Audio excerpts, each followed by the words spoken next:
Question number 31. The variables x and theta are related by the differential equation.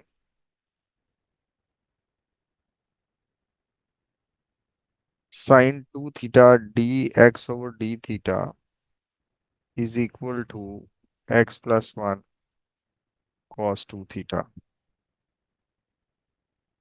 First of all, separation of variables. dx और d theta numerator में होने चाहिए जी sir. और dx के साथ x वाली terms और d थीटा के साथ थीटा वाली टर्म्स। थीटा वाली टर्म्स। अब सर वो L N x plus one बन जाएगा। बिल्कुल सही जी। और दूसरे की समझ सर नहीं आ मुझे रही, मस दूसरा क्या बनेगा? उसमें समझ नहीं आ रही सर कि सर कॉस टू थीटा को किस तरह हम करेंगे इंटीग्रेट। आप देखिए कॉस बेटा, टू थीटा पर साइन यहाँ थीटा। पर हम रूल यूज करेंगे। नीचे एफ ऑफ एक्स की पावर 1, ऊपर उसका डेरिवेटिव। जी सर। अगर ये चीज हो तो ये चीज L N F of X के इक्वल होती है। अब नीचे फंक्शन क्या है? Sine 2 theta. साइन 2 थीटा की पावर क्या है? ये बहुत ज्यादा है। फिर से करेंगे आप क्या? बेटा साइन 2 थीटा की पावर क्या है?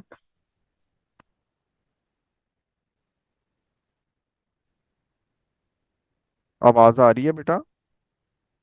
जी सर आ रही। बेटा साइन 2 थीटा की पावर क्या है? सर पावर वन है।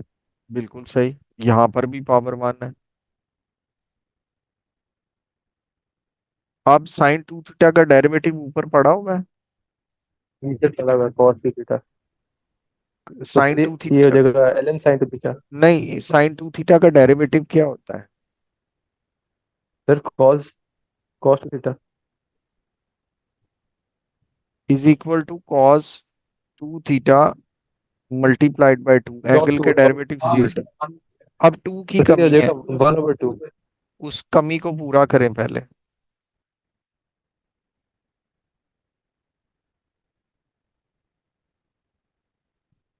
अब ये बन गया L N x plus 1 is equal to 1/2 L N sine 2 theta. अब सी को भी एल एन में लिख लें, एल एन सी। अब L N x plus 1 is equal to L N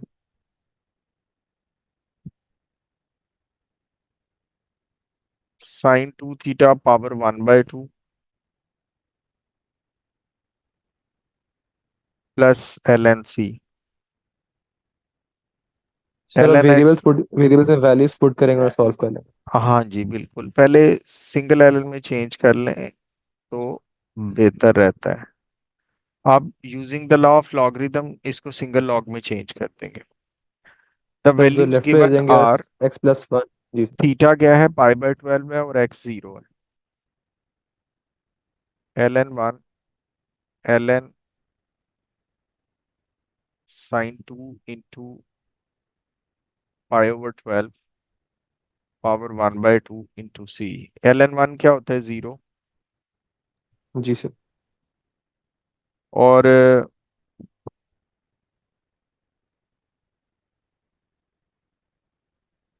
नहीं, एक मिनट, एल एन को एल एन से कैंसिल आउट करें, फिर हम वैल्यू पुट ओके सर। करेंगे। पहले एल एन को तो एल एन वन इज से इक्वल टू। कैंसिल आउट करेंगे, फिर वैल्यू पुट करेंगे। जी सर। सर मैं वही सोच रहा था पहले सिंपलीफाई करके ना कंप्लीट हम्म, मैक्सिमम सिंपलीफाई करते हैं फिर जी। वैल्यूज पुट करते X plus 1 is equal to C into sine 2 theta power 1/2। X की जगह पे 0, साइन 2 इंटू पाई/12 पावर 1/2। सी साइन पाई/6 1/2। साइन पाई/6 30। साइन 30 क्या होता है? 1/2। तो यहाँ पर क्या आ गया? 1/2 power 1/2। 1 is equal to C into 1/√2। C is equal to √2 आ गया जी। तो हमारा एक्सप्रेशन क्या बन गया है? x+1 √2 sin 2 θ/1/2। Solve the differential जी sir. equation obtaining an expression for x in terms of theta। x को सब्जेक्ट बना लें, √2, और वो भी अंडर रूट है, sin 2 θ-1।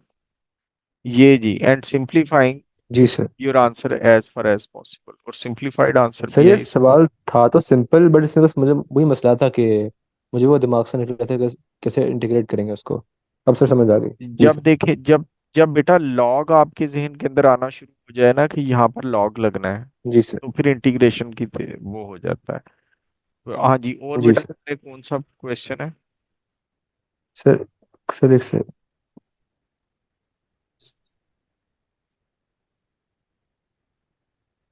सर एक क्वेश्चन नंबर 18 नहीं हुआ सर। 18। जी सर, 18 18। जी बेटा जी। 17 और 18 दोनों नहीं हुए सर, वो जो चलें, ई पहले की 18 पावर कर आई है लेते हैं, उसको होगा। फिर 17 कर लेंगे। जी कहते sir. Given that y is equal to 1, x is equal to 0, solve the differential equation dy/dx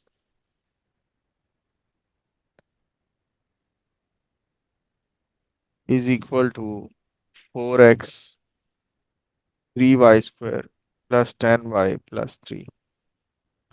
separation of variables, dy over 3y square plus 10y plus 3 is equal to 4x dx। Integration sine जी दोनों sir. तरफ। अब नीचे वाले को आप factorise करें। Sir इसका फैक्टराइज करके आंसर आता है सर 3y+1 और y+3। ठीक है, 3y² plus 9y plus y-3।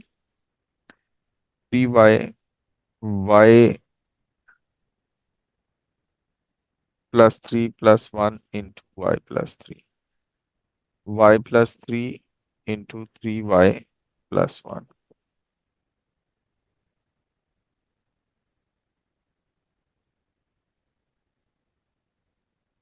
अब ये किस तरह होगा? लेफ्ट साइड सर ये किस तरह पार्शियल फ्रैक्शन इंटीग्रेट? से जरिए होगा। Very partial good, fraction. Very good. पहले हम इसकी पार्शियल फ्रैक्शन कर लेते हैं। 1/y+3 3y+1 is identical to a/y+3 plus b/3y+1। 1 is identical to a into 3y+1 plus b and plus into B y two plus 3। y+3। y+3 को 0 के equal put करके y की वैल्यू हमने -3 -3। निकाल ली। 1 इज जी equal sir. To a into -9 plus 1। से 8। b वाला 0 हो गया, a कितना आ गया? जी सर। सर आ गया ये 1/-8, -1/8। जी बेटा जी। अब हम 3y को 0 के इक्वल पुट करेंगे, y की वैल्यू वन ओवर -1/3 -1/3। आ गई। जी sir. 1 is equal to a तो खत्म हो गया,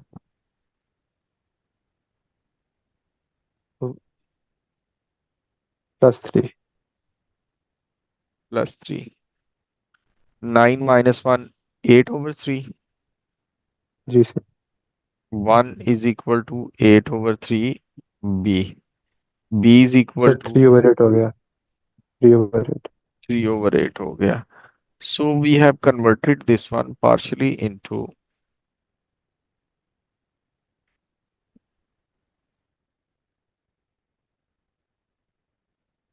a is -1/8 over y+3 plus 3/8 over 3y+1। अब हम इस सारी चीज को इंटीग्रेशन वाले पोर्शन के अंदर पुट करेंगे। ये बन जाएगा -1/8 y+3 +3/8 3y+1 dy = 4। आगे x dx, ये बन जाएगा x²/2। अब इंटीग्रेशन करने से पहले ना इसको जरा हम सीधा कर लेते हैं, नहीं तो हम परेशान हो जाएंगे। कांस्टेंट को बाहर निकाल लिया, जी सर। y/y+3 +3/8 बाहर निकल गया, dy/3y+1। हमने पहले ही क्वेश्चन को अरेंज कर लेना है। It's all about arrangement. आपकी अरेंजमेंट जितनी आला होगी यस सर। उतना क्वेश्चन आपका आसान हो जाएगा। आप बताएं कि पहले इंटीग्रल का आंसर क्या होगा लेफ्ट साइड पर, सर ln y+3। और दूसरे का? सर उसका, सर ये हो जाएगा सर, हम पहले बाहर वो सर डिफरेंशिएशन 3 है ना, सर हम मल्टीप्लाई 3 करेंगे, बाहर से मल्टीप्लाई 1/3, और ये अंदर लिख देंगे ln 3y+1। बिल्कुल सही है। आप ये 3 को अंदर ले जाएं आप।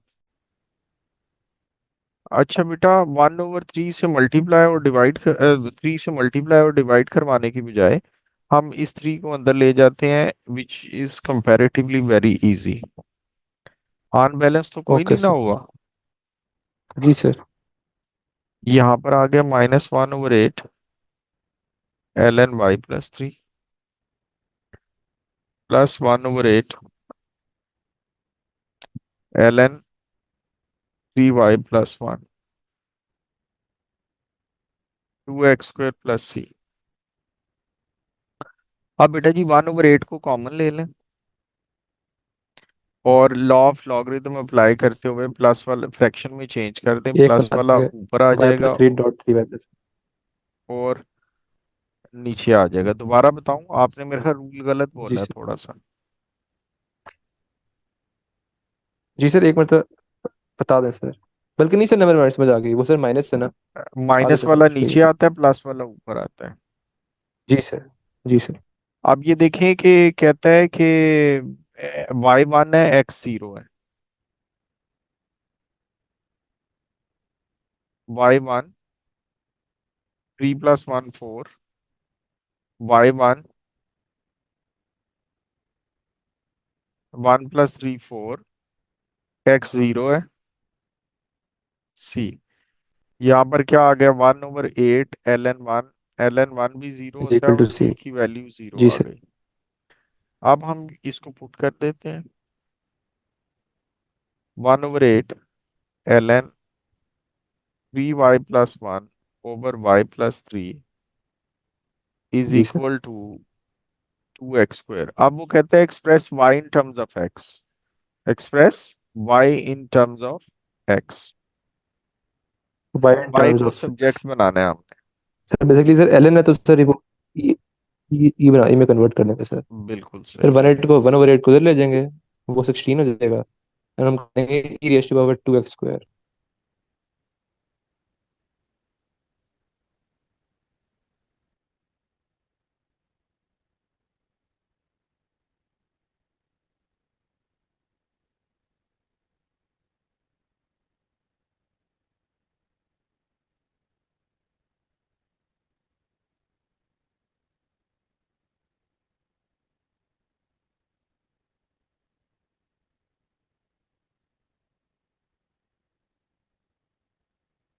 y वाली टर्म्स को हम एक साइड पे ले जाते हैं।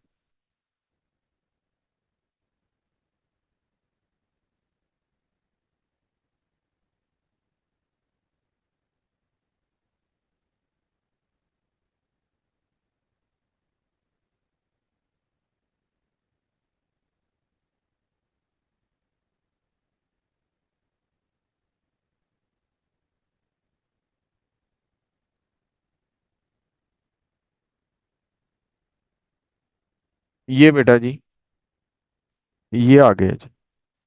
जी सर। ये आंसर आ गया y in terms of x। अब क्वेश्चन नंबर 17 हमने करना है।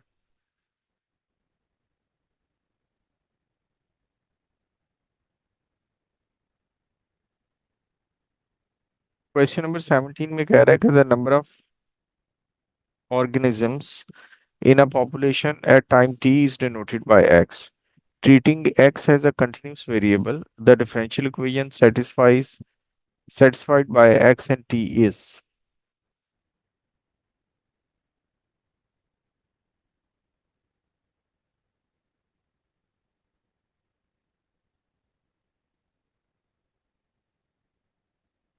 where k is a positive constant. Given that x is equal to 10, t is equal to 0, solve the differential equation obtaining a relationship between x, k and t.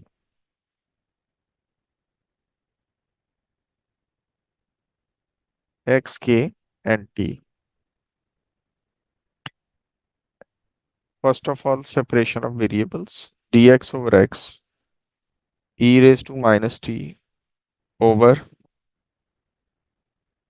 k plus e raised to minus t dt,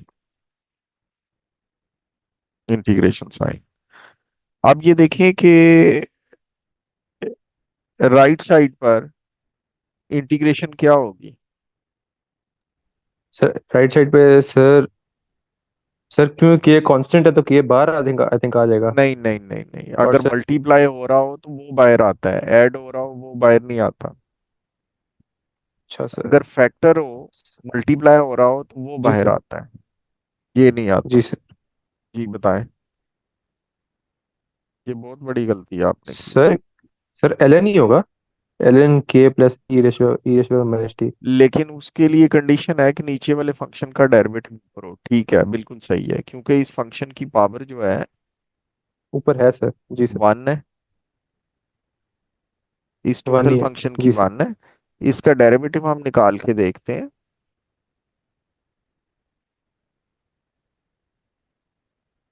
वो यही आएगा। Sir बस minus sign होगा तो sir ऊपर I think minus डालना है हमने। हाँ जी, हम क्या करेंगे, एज इट इज लिखते हैं और पावर के सर एक बाहर डेरिवेटिव से माइनस लगा दें। मल्टीप्लाई करवाते हैं। ये minus E raise to minus T होगा। जी सर। ये this should be in the numerator. वहां पर मौजूद तो है लेकिन माइनस साइन नहीं यस है, सर। तो हम माइनस लगा लेते हैं। जी सर।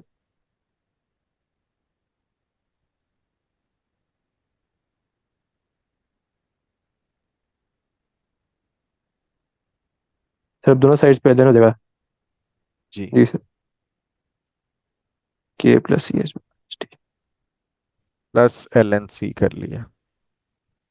जी सर। सी ऊपर आ जाएगा जी और सर। के plus E raise to minus T नीचे आ जाएगा, क्योंकि K plus E raise to minus T के साथ जो एल एन है उसका साइन नेगेटिव है। एल एन जी से सर। कैंसिल हो गया।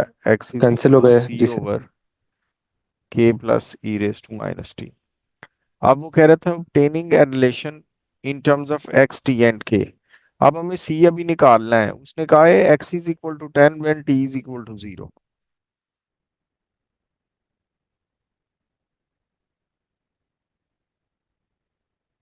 e सर रेस पर टू सी 0। तो ये के अंदर निकलेगा ना सर। जी जी सी बिल्कुल। इज इक्वल टू ये हो जाएगा।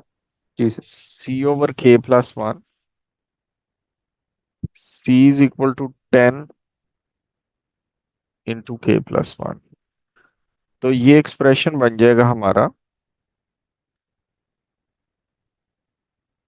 इसके अंदर वैल्यू पुट हो गई 10 into k plus 1 over k plus E raise to minus T. अब वो कहते हैं कि given also that x is equal to 20 t is equal to 1, x is equal to 20 t is equal to 1।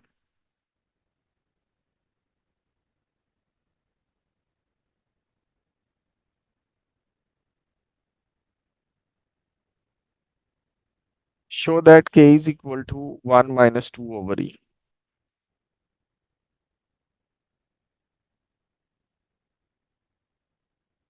20 over 10 is equal to k plus 1, k plus 1 over e। 2 is equal to into k plus 1 over e is equal to k plus 1। 2k plus 2/e is equal to k plus 1, 2k minus k 1 - 2/e, k is equal to 1 - 2/e।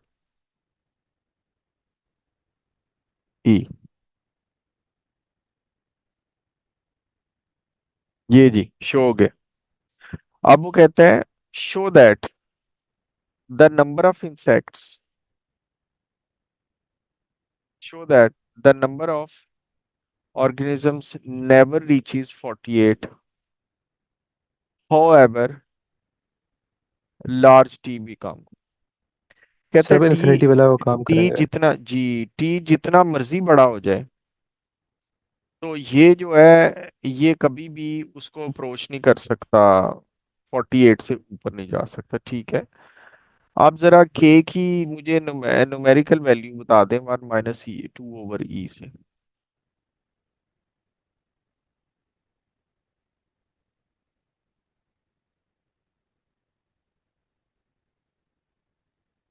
Sir 0.26।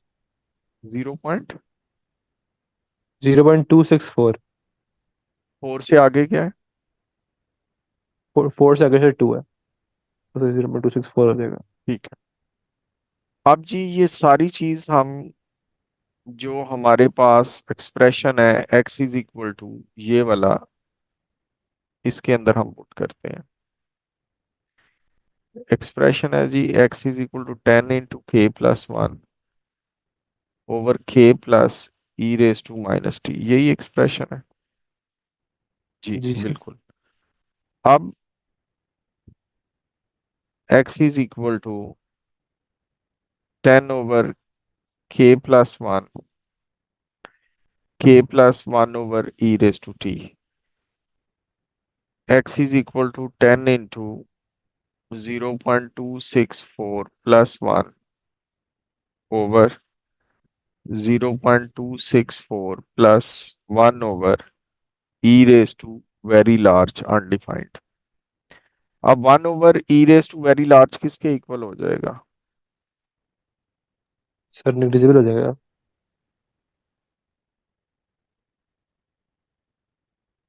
0.264 plus 0, तो 12.64 को आप 0.264 से divide करें, क्या answer आता है?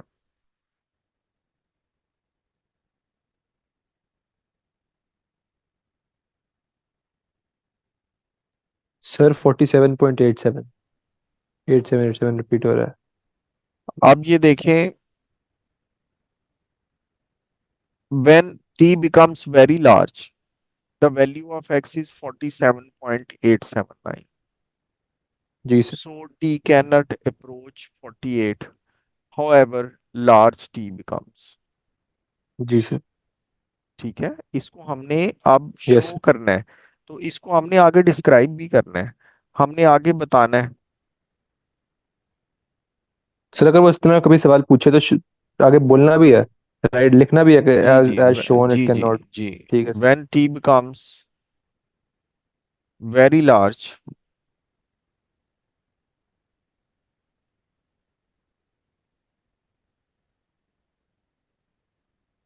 x approaches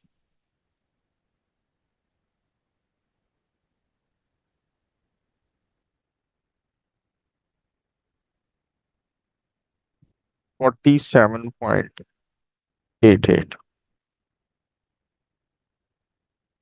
so x cannot exceed, cannot approach 48। ठीक है बेटे जी, और कौन सा क्वेश्चन करना है? सर एक और सवाल sir, question number 21। Question number 21।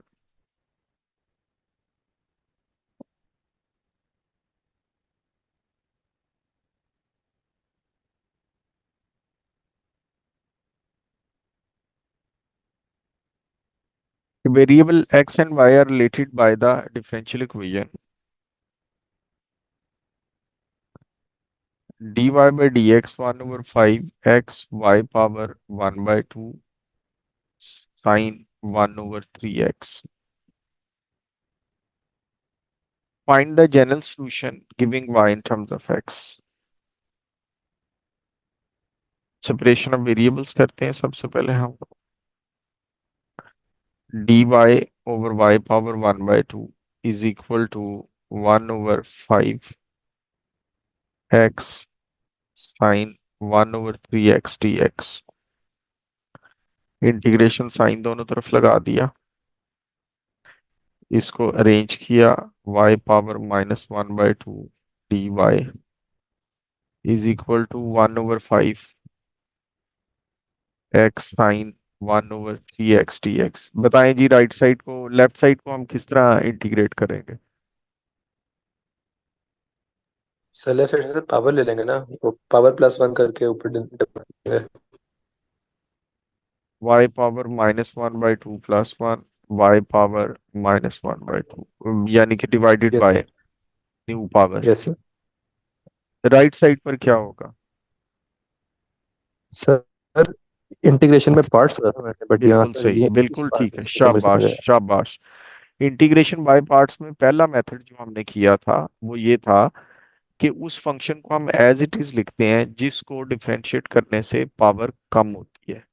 अब x को अगर हम डिफरेंशिएट करते हैं तो पावर कम जी होती है, सर। इसलिए हम इसको एज इट इज लिखेंगे। अब साइन की इंटीग्रेशन करेंगे, साइन ओके की सर। इंटीग्रेशन आ जाएगी cos 1/3x। और अगर इंटीग्रेशन में आंसर को फंक्शन आता है तो उसके साथ माइनस साइन भी आता है। और हम एंगल के डेरिवेटिव से डिवाइड भी करते हैं। फिर हम यस सर। माइनस साइन लगाएंगे, इंटीग्रेशन साइन लगाएंगे, इंटीग्रेशन के बाद जो आंसर आया है उसको एज इट इज कॉपी करेंगे। जी सर। और जिस फंक्शन को एज इट इज लिखा था, यानी कि एक्स को तो हमने एज इट डेरिवेटिव इज लेंगे। लिखा, उसका डेरिवेटिव 1 आ जाएगा। यहाँ पर हो जाएगा y power 1/2 divided by 1/2 is equal to 1/5। ये हो जाएगा जी 3x, -3x आज ये पार्टी करने cos 1/3x। इंटीग्रेशन का अगला स्टेप करने से पहले हम सारे कांस्टेंट्स को इंटीग्रल साइन से बाहर निकाल लेंगे। +3 जी सर। cos 1/3x dx। ये आ गया जी। यहाँ पर आ गया जी 2 √y is equal to 1/5 -3x cos 1/3x +3 sine 1/3x। Cos के integration sine angle as it is carry जी सर। होगा और एंगल के और डेरिवेटिव ओवर वन से ओवर जी हम सर। डिवाइड करेंगे +c। ये बन गया जी। अब मेरे बेटे ये हो जाएगा, इंटीग्रेशन तो हो गई है लेकिन हम इसको सिंप्लीफाई करके लिख लेते हैं। 1/5 -3x cos 1/3x +9 sign 1/3x +c। ये हो गया जी। अब जनरल सोल्यूशन का मतलब क्या होता है? हमने सी की वैल्यू नहीं निकालनी, बस एज इट इज छोड़ देना है, ये जनरल बस सोल्यूशन शो होता है। शो कर देना सर। सी की वैल्यू नहीं निकालनी, बस सी की जगह पर सी ही रहने ओके देना है। सर। तो वो जनरल ओके सोल्यूशन सर। है। अगर एक्स और वाई की वैल्यूज पुट करके आप फाइंड आउट करते हैं, जिसे कहते हैं सी की वैल्यू फाइंड आउट करते हैं, तो वो एक स्पेशल केस हो जाता है एक्स और वाई की वैल्यू के लिए। जैसे सेकंड पार्ट में कह रहा है कि when y is equal to 100 and x is equal to 0। जी sir. y is equal to 100, x 0 put किया यहाँ पर, ये सारा ही खत्म हो गया। 9 साइन 1/3 इंटू 0। साइन 0 क्या होता है? 90 सर। साइन एक 0 क्या होता है सेकेंड। बेटा?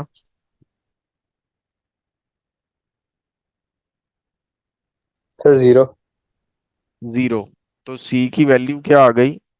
20। 20। आपका सोल्यूशन बन गया है 2 √y is equal to 1/5 -3x cos 1/3x plus 9 sin 1/3x plus 20। अब ये आ गया, कहते हैं find the value of y when x is equal to 25। x और इज 25 इक्वल पुट कर टू देना। 25, हाँ जी, x is equal to 25।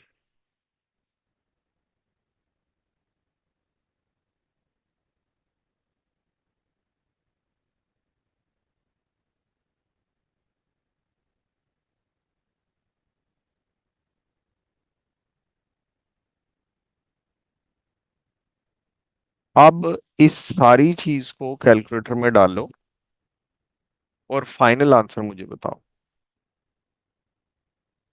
Okay sir.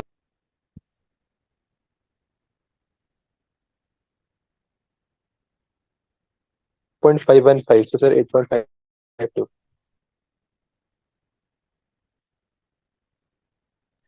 बेटा जी 8.51।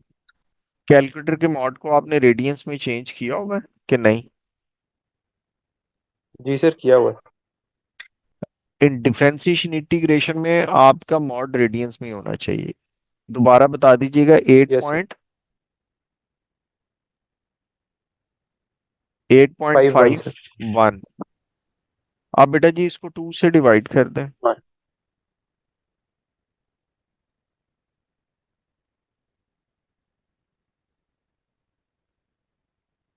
4.26 आ गया, है ना? जी सर। और इसका और स्क्वायर ले, सर स्क्वायर सर ले लो। 2.06। स्क्वायर 2.06। लेना है, स्क्वायर लेना है। ओह अच्छा okay okay under root okay. जब अदर साइड पे जाएगा तो 1/2 जी 2/1 सर। हो जाएगा। स्क्वायर लें, बताएं सर क्या? 18.15 18.2 हो जाएगा sir. 18.15 is the value of y when x is equal to 25। और बताएं कौन सा क्वेश्चन करना है? बस सर ये 4 सवाल में सबसे ज्यादा। बेटा जी क्वेश्चन नंबर 10 है। कहते हैं जी the diagram shows a variable point p with coordinates x and y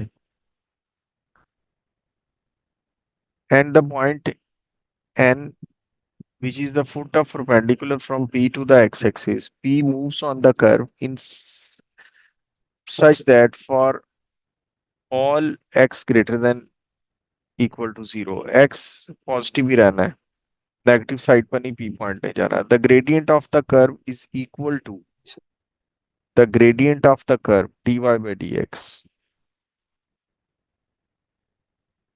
is equal to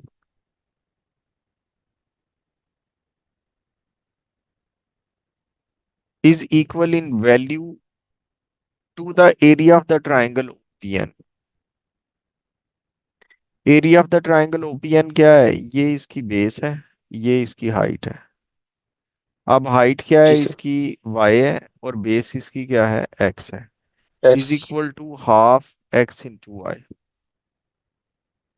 अब वो कहते हैं state a differential equation satisfied by x and y। State कर दिया हमने, पहला पार्ट हो गया।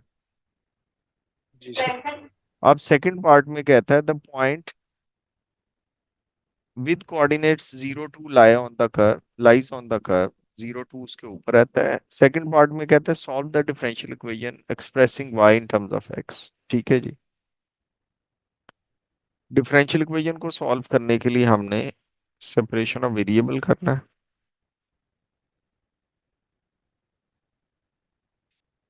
दोनों तरफ इंटीग्रेशन साइन लगाना है। कांस्टेंट को जो मल्टीप्लाई हो रहा होता है उसको इंटीग्रेशन साइन से हम बाहर लिख लेते हैं। ln y is equal to half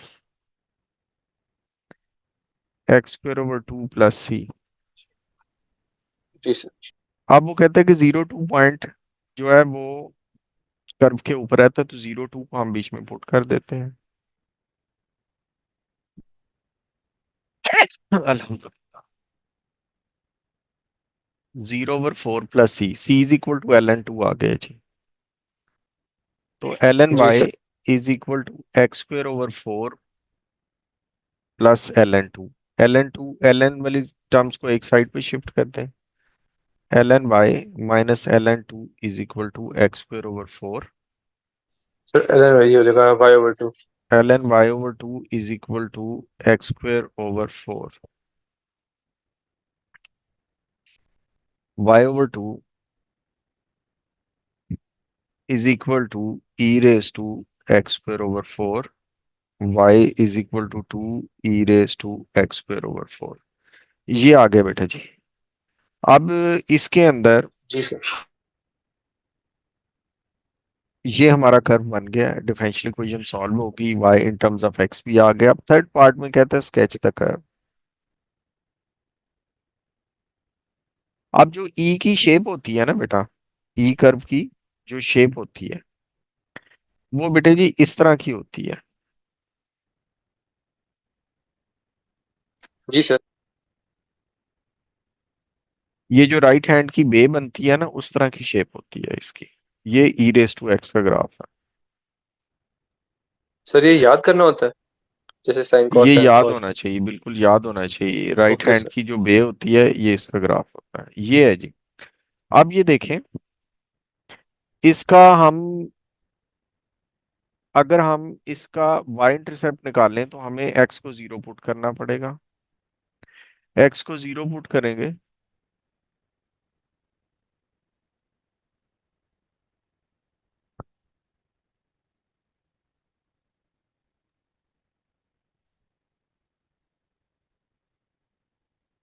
आप बेटा बताएं कि जब हम x की जगह पर जीरो पुट करेंगे तो y की वैल्यू क्या आएगी। सर y की वैल्यू क्योंकि सर जीरो करेंगे तो सर e की पावर जीरो हो जाएगा। तो सर वो e की power zero is just one, तो सर टू हो जाएगा। 2 हो जाएगी, बिल्कुल सही है।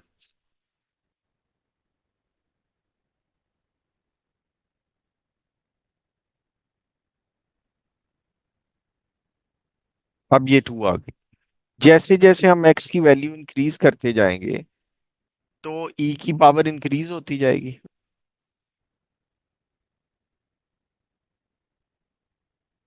जैसे जैसे बेटा जी हम x की वैल्यू को इंक्रीज करते जाएंगे तो y की वैल्यू ई इस चीज की वैल्यू इंक्रीज होती जाएगी ना। फर्ज करें पहले हमने जीरो पुट किया था, अब हम 1 पुट करते हैं तो ये बन जाएगा e⁻⁴। तो जरा वैल्यू कैलकुलेट करें, 2 × e⁻⁴ की आंसर क्या आता है। जी सर। जी बेटा क्या आंसर आ रहा है, 2 × e⁻⁴।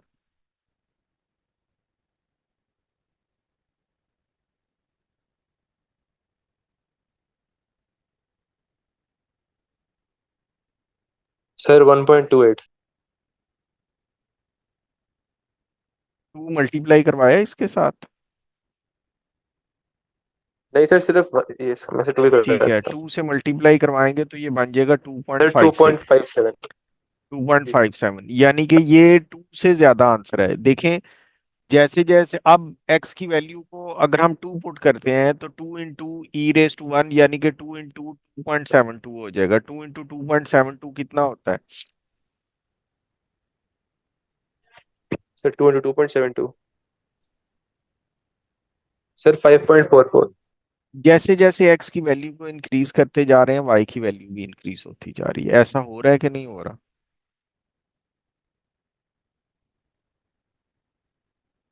जी उस्मान।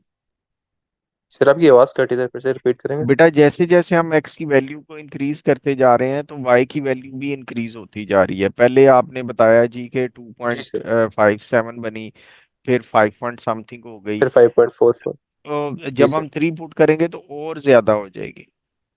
तो ये ग्राफ जी इस सर तरह ऊपर की एक्सपोनेंशियल है तरफ वैसे। बढ़ना शुरू कर देगा।